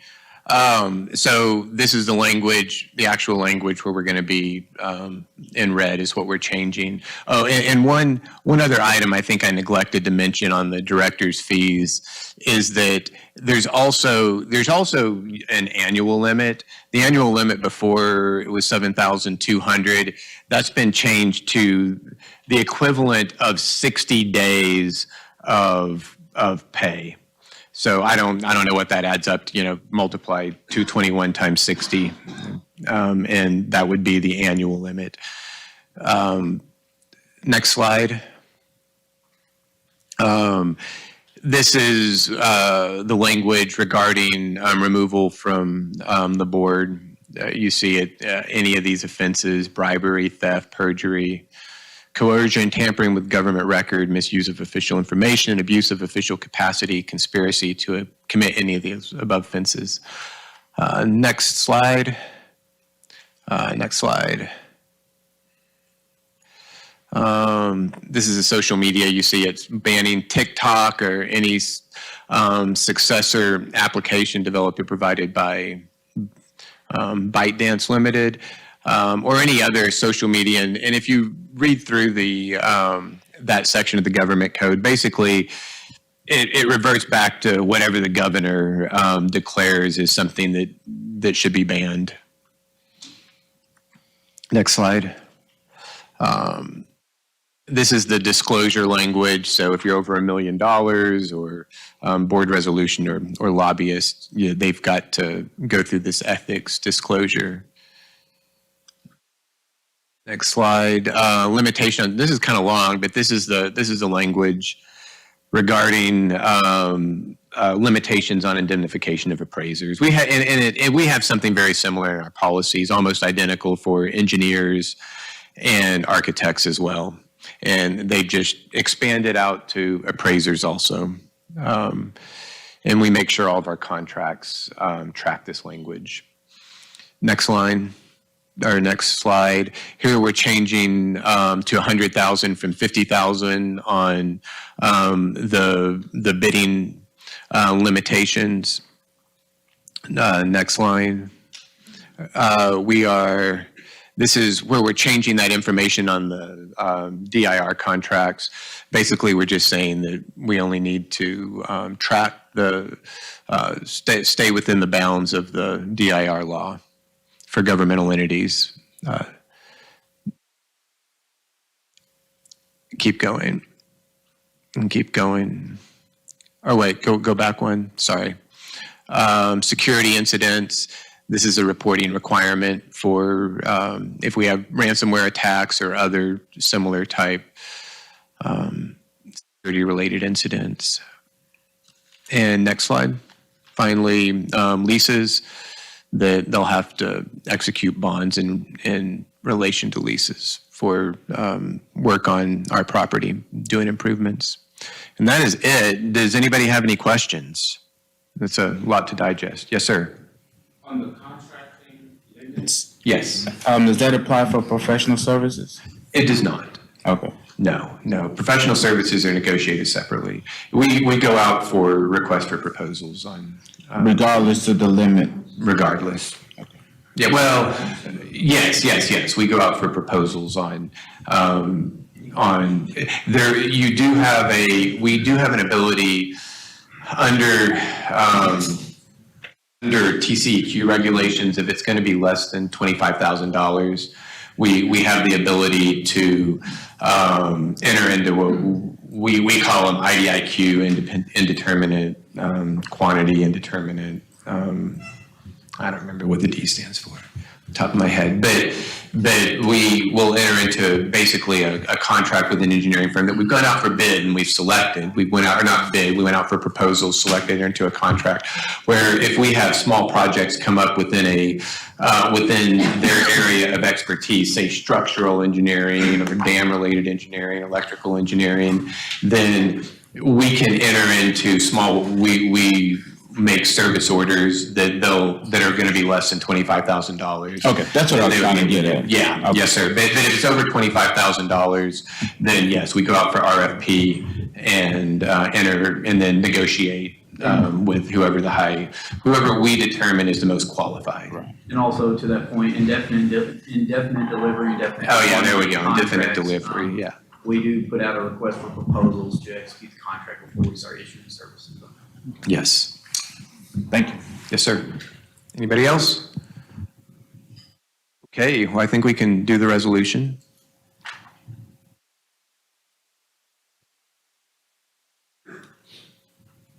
Please read the resolution. Be it resolved by the Board of Directors of the Brazos River Authority that the revisions to the Operations Policies Manual of the Brazos River Authority be accepted as presented at its September 25, 2023 meeting to be effective September 25, 2023. You've heard the reading of the resolution. Is there a motion to adopt? A motion made by Director Lloyd, a second by Judy Crone. Please pull the board. Presiding Officer Flores, Yes. Director Huber, Yes. Director Fernandez, Yes. Director Giese, Yes. Director Henderson, Yes. Director Jimenez, Yes. Director Crone, Yes. Director LaChance, Yes. Director Lattimore, Yes.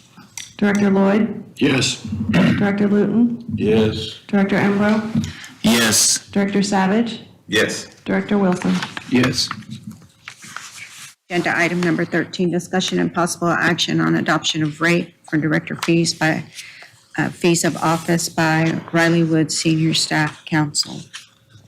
Okay, as I stated in the last agenda item, with the change in law related to director fees, it requires you all to, in order to get paid for your service, we've got to have you all adopt what that new fee is. Staff's recommendation is to just go with the limit established by the Texas Ethics Commission, which, like I said, was $221. So I don't really have a presentation, just a a resolution that y'all will adopt that rate and then adopt the maximum rate as well. But I'll be happy to answer any questions if y'all have any. Any questions for Riley? No I'll make question? that motion. Okay, let's hear the resolution first, and then we'll make sure you make a motion.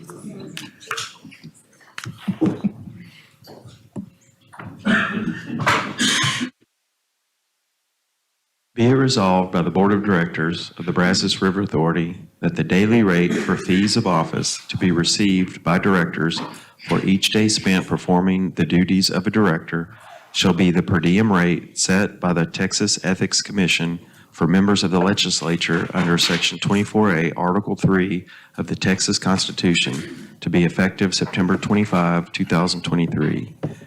Be it further resolved that the annual limit on the fees of office to be received by a director shall not exceed the amount a director would receive for 60 days of service a year at the maximum per diem rate set by the Texas Ethics Commission for members of the legislature under Section 24A, Article 3 of the Texas Constitution to be effective September 25, 2023. You've heard the reading of the resolution. Director Huber has made the motion and a second. Anderson, please pull the board. Mr. Flores? Yes. Director Huber? Yes. Director Fernandez? Yes. Director Geezy? Yes. Director Henderson? Yes. Director Jimenez? Yes. Director Crone? Yes. Director LaChance? Yes. Director Lattimore? Yes. Director Lloyd? Yes. Director Luton? Yes. Director Embro? Yes. Director Savage? Yes. Director Wilson? Yes.